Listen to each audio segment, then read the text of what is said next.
In a village in Ghana's eastern region, people whispered a question they thought had an obvious answer. Why did the blind man marry the scarred woman? They believed they knew. They thought Ama settled for Kofi because he couldn't see her face. Kofi Asante had been blind since birth. At 35, he taught at Ekre School for the Visually Impaired, where he showed students that blindness was difference, not deficit. His hands read braille like poetry. His ears caught every emotion.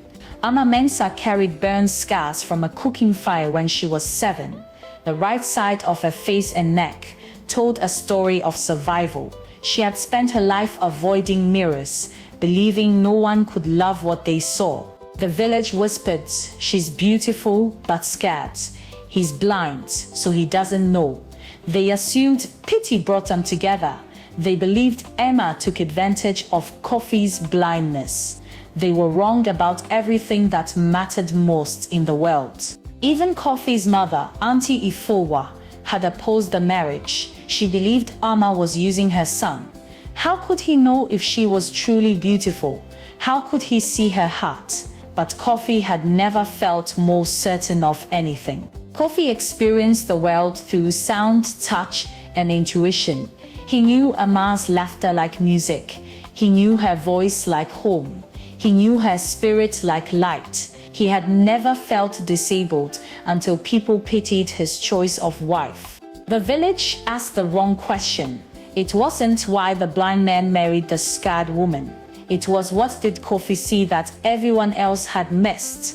And when sight became possible, would seeing change what he had always known? They met at a community radio station in Ekre, where Ama volunteered on weekends. The station connected the city to surrounding villages, broadcasting news, music, and stories. It was a place where voices mattered more than faces. Ama's voice was the first thing Kofi noticed. Warm, intelligent, full of laughter. She was reading a story on air when he walked in. He stood listening, mesmerized.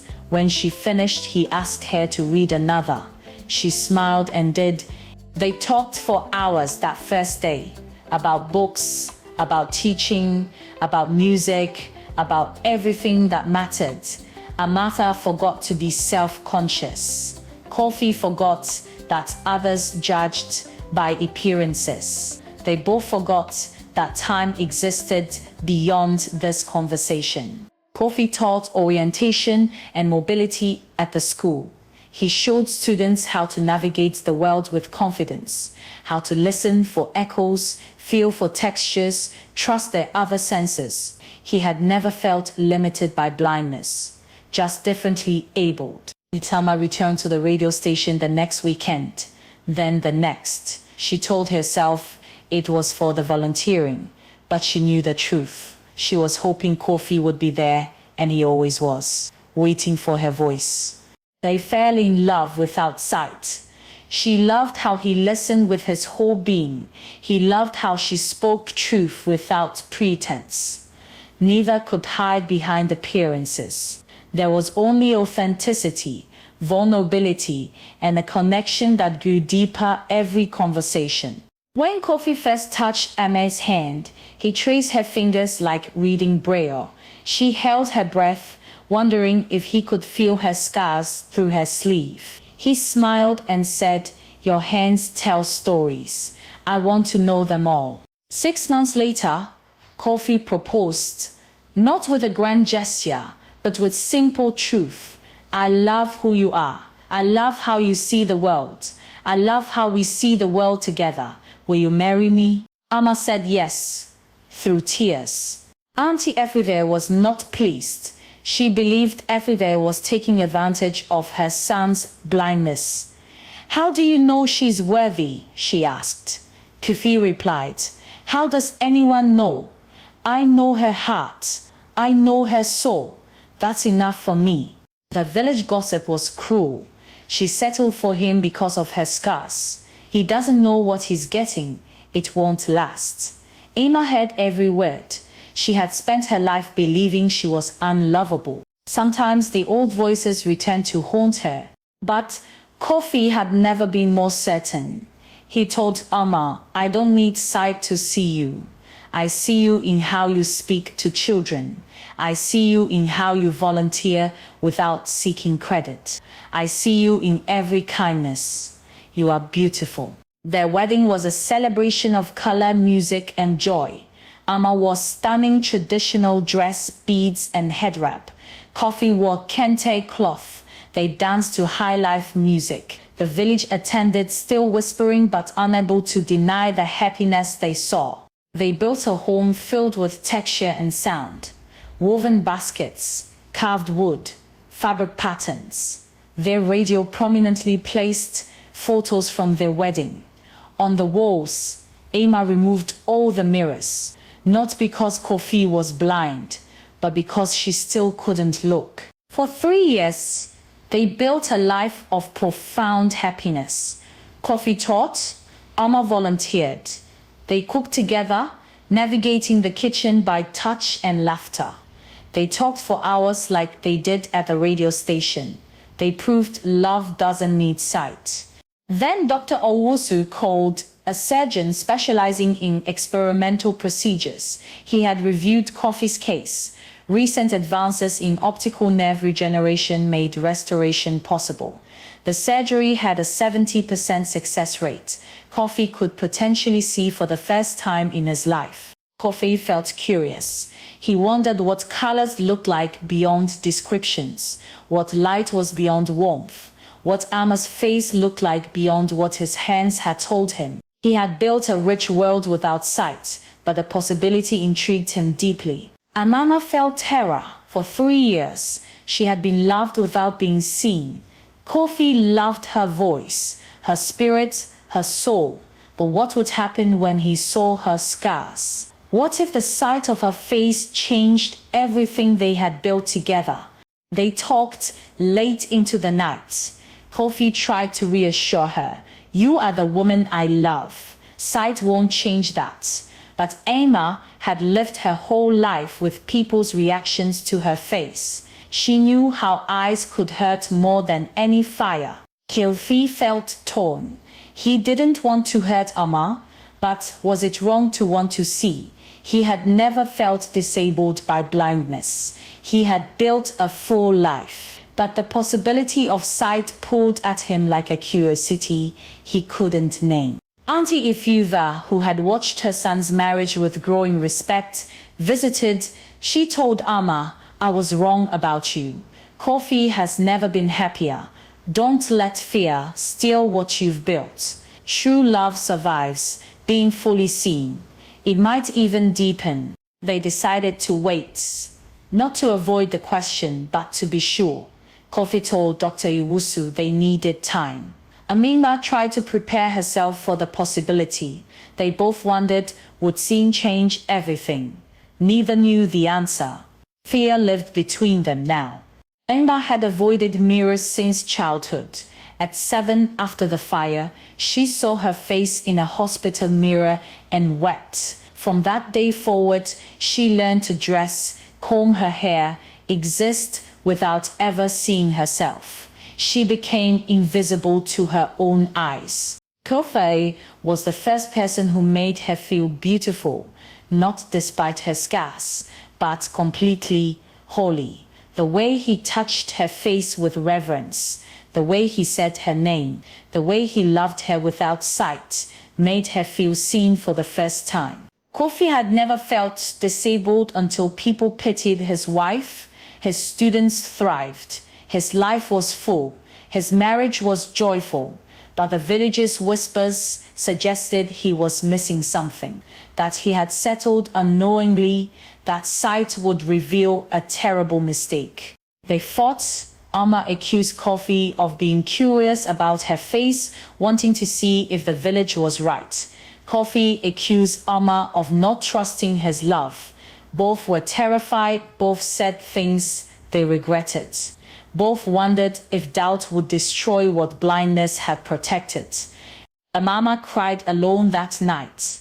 She had believed she was loved completely, but now she wondered, was she only loved because Kofi couldn't see?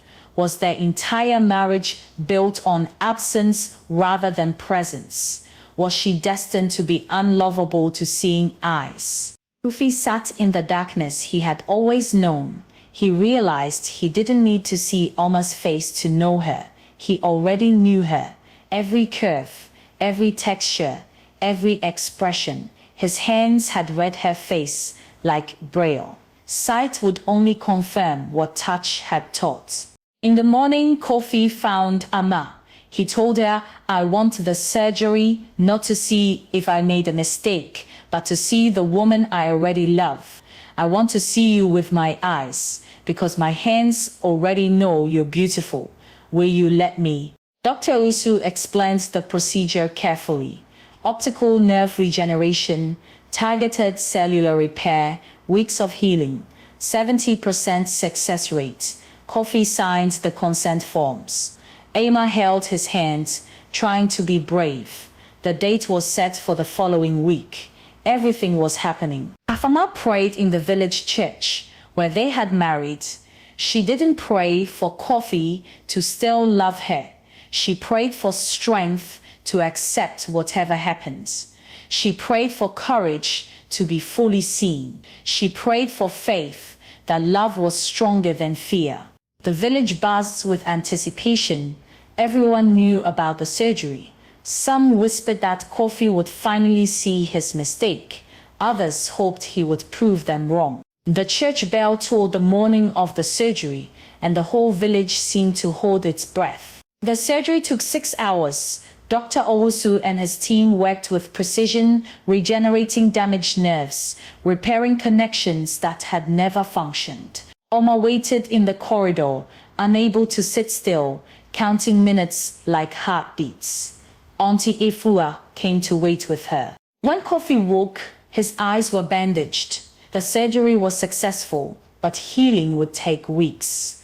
Dr. Owusu explained that sight wouldn't come all at once. First light and shadow, then shapes, finally details. The bandages would stay for 14 days. Then they would see. 2 weeks passed, slowly. Kofi wore bandages like a blindfold. Ama cared for him, trying not to think about the moment of revelation. They talked less than usual. Fear lived between them. Both wondered what happens when the bandages come off. What happens when love is fully seen? The night before the bandages came off, neither could sleep. Kofi said, whatever I see tomorrow, it won't change who you are to me. Ama whispered. I'm afraid, Kofi replied. Me too, but we face it together. They held hands in the darkness, preparing for light. As Dr. Owusu removed the bandages slowly, Kofi blinked against light he had never experienced before. Everything was overwhelming. Shapes, colors, brightness. He couldn't focus yet. Dr. Owusu said, give your brain time to learn. Sight is a skill. Your eyes work. Now you must teach them. The world was chaos of light and color. Kofi saw nothing clearly at first, just brightness, movements, overwhelming sensation. He closed his eyes, dizzy, opened them again. Slowly, shapes emerged from the blur. The window, the door. Dr. Owusu's white coat, and Ama standing beside him. Ama instinctively turned her scared side away. 32 years of hiding couldn't be undone in a moment. But Kofi reached for her hand. He said, please, let me see you. Let me see all of you. Ama took a breath and turned to face him fully. Kofi's eyes focused slowly. He saw Ama's face for the first time, her warm brown eyes full of fear and hope, her graceful features, the textured scars on her right side, marks of survival. He reached out, touching her face with his hand, mapping what eyes now confirmed. Kofi smiled through tears and said the words that would echo through the village forever. You're exactly how I imagined beautiful. Ama started crying. She had expected disappointment, shock, pity, Instead, she saw in his eyes the same love his hands had always shown. She was seen, she was loved. What did Kofi see? He saw the woman who made him laugh at the radio station. He saw the hands that cooked with him. He saw the spirit he had loved for years. He saw her scars as evidence of strength, not flaw. He saw her completely and loved her more. The village heard the news. The blind man received sight and still loved the scarred woman. Loved her more, perhaps. The gossip stopped. Auntie Efua wept with joy. People began to question their assumptions about beauty, about love, about what it means to truly see another person. They learned that true love perceives beyond the physical. Beauty is constructed by society. Love is constructed by souls. Kofi didn't marry Emma despite blindness. He married her because he saw clearly from the beginning. Sight only confirmed what the heart had always known. That is the truth about seeing.